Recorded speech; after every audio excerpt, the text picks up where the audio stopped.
Former Vice President Joe Biden is out defending his record on civil rights this week. Let's take a listen. This is not a continuation of our administration. What it is there's new problems. There's new problems we face today that were different than the ones we faced at the time. I might add, if he thought it was good enough for me they did a significant background check on me for months with 10 people. I doubt whether he would have picked me if this accusations about my being wrong on civil rights was correct. He also had some choice words for the two African-American candidates in the presidential race. Biden complained about Senator Kamala Harris to the Tom Joyner's morning show, saying, "I thought we were friends." And at an NAACP conference in Detroit, Biden criticized Senator Cory Booker's stewardship of Newark, New Jersey, accusing Booker of embracing stop and frisk, a practice that has been found to disproportionately impact African-American men when he was mayor. So Biden will be sharing the stage with both Senator Harris and Senator Booker in next week's debate, along with every other candidate of color, actually, that is in the current contest. Here to discuss the upcoming debates is Cenk Uygur. He's host of the Young Turks and founder and CEO of TYT Network. And by the way, before the last debates, he predicted that Biden would be exposed, a prediction that turned out to be rather prescient. Good to see you, sir. Thank you. Good to see you guys. What do you make of this latest dust-up between Senators Harris and Booker and Biden? So, look, Kamala Harris and Cory Booker are African-American. So I get that I hope that they're going to be great on rights for African Americans and understand that community, et cetera.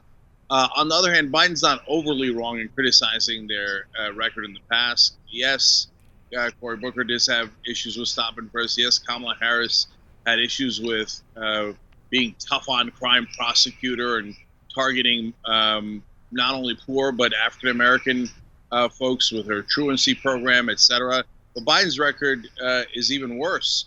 And so when he says Obama picked me because I was good on civil rights, no. Let's be clear.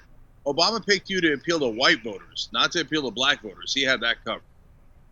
So, Cenk, as a progressive, how do you look at this whole internecine fight? You have Cory Booker, who is somebody who is in the pocket of Wall Street. Kamala Harris, obviously, some of Obama's biggest Wall Street bundlers going for her, and Joe Biden, of course, the epitome of the establishment here. Do you kind of just look at it as, I guess, to the best man may win while looking at the progressives in the race? And how do you evaluate it?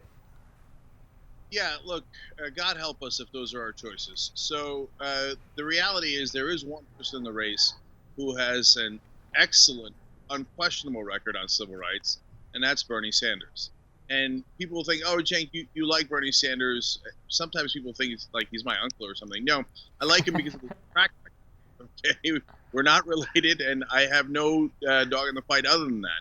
And so his track record on civil rights is he went and busted people who were doing housing discrimination 40 years ago. And he did it when he was a student in Chicago. He did it when he wasn't a politician.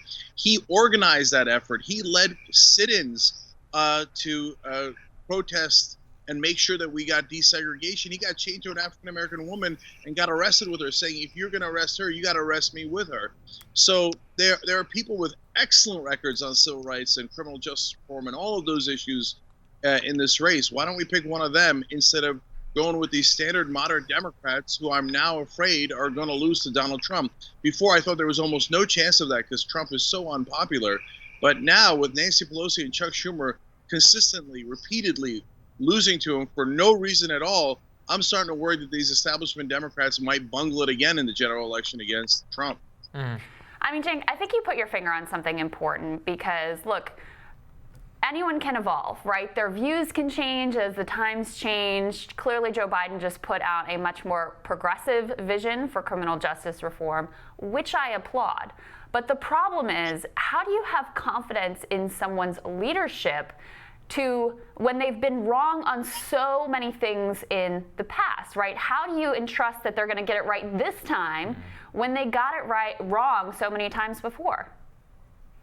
It's amazing. The mainstream media has its own alternative facts.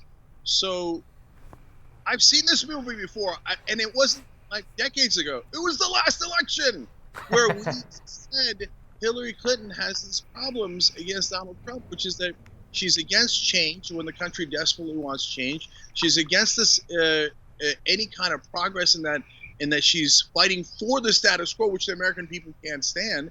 And they kept saying, but she has great experience. I'm like, well, don't you remember the arguments we made? Experience doing what, right? Right. Saying to the Republicans over and over again, whether it was helping their corporate donors, whether it was starting the Iraq War. Now, Joe Biden has the same problem in spades. He's more conservative than Hillary Clinton. And he has great experience doing what? Being wrong on the crime bill, being wrong on Iraq, being wrong on the bankruptcy bill. I can go on, dozens of things that he was wrong on. Why don't we pick someone who's been right for 40 or 50 years? Mm-hmm. So, Cenk, one of the other things that's interesting in the primary recently is this debate over Medicare for all. You now have some others coming out saying, well, not Medicare for all, Medicare for those who want it, Medicare extra. That really seems to be what the debate is in the party. What do you make of that? I think it's a trick. Mm-hmm. So, look, it's not that the public option is disastrous. It would be a slight improvement on the system we have now. That is why progressives fought for it when we were doing the Affordable Care Act. And who sold us out? Establishment Democrats. Joe Lieberman said no, and then Obama and Schumer bowed their heads and said, yes, sir, absolutely, sir. If your corporate donors in Connecticut don't want it, sir, then it's unacceptable. Progressives, the public option is terrible, they told us back then, and we can't have it. We must give in to the Republicans and Joe Lieberman. Well, now they come and tell me that the public option is the greatest thing since sliced bread. Well, first of all, make up your mind. Second of all, it's obvious that progressives are correct when we keep pushing you further left, because that's where the public is. In a democracy, you might want to appeal to voters. I know it's a wild and crazy idea. Medicare for all polls is 70%. And what? Establishment Democrats say that's not popular enough? No, it's intensely popular with voters. It's not popular with their donors. Somebody's got to say it for the love of God. It's the corruption, stupid. They're corrupt. That's why they don't want to do it. So in terms of the Medicare extra, their number one problem right now, policy-wise, is if you set up that private insurance option, they'll take the healthiest Americans because they have a profit motive, and they'll drive down the prices for those healthiest Americans. But that's not how insurance works. That ruins the insurance pool, and then they unload all the costliest, sickest people onto Medicare and then go, oh, can you believe how much it costs? It's a trick. Don't fall for it. So, Cenk, we talked a little bit about the debate night that's going to have Biden and Harris and Booker, among others. What are you looking forward to? What are your expectations around the night that has Senator Sanders and Senator Warren? Yeah, so people are going to come out fighting because Kamala Harris hit Joe Biden. Made such a big difference in the post-debate buzz, which actually is more important in terms of free media than the number of people watching the debate and what happens during the debate. So I think that people are going to be in a fighting mood, especially the middle of the pack. So I expect Kirsten Gillibrand to come out swinging like you've never seen. And so she's got to see if she's got anything. I mean, the Gillibrands of the world are sitting at around 0 to 1%. And if they don't break out of the pack, they got to drop out soon. The third debate's going to be harder to get into. So this is where they got to leave a mark. So they're all going to go in guns blazing, is my guess. And that would be, by the way, correct political strategy. In terms of the progressives, I want Bernie to fight. I get frustrated sometimes watching him in debates. So he's a great fighter on policy. But when it comes to criticizing his Democratic colleagues, he's often soft. So for God's sake, hit him. Well, I thought it was interesting, Cenk. Somebody asked him, what are we going to see between you and Elizabeth Warren on the stage? And he just said intelligence. He seems to revere her. I mean, I guess in between those two candidates in particular, what are you looking for? Because I know that you like both of them. You like many of their policies. Ultimately, though, we got to choose. How do we evaluate? How do you evaluate as a progressive those two candidates in particular?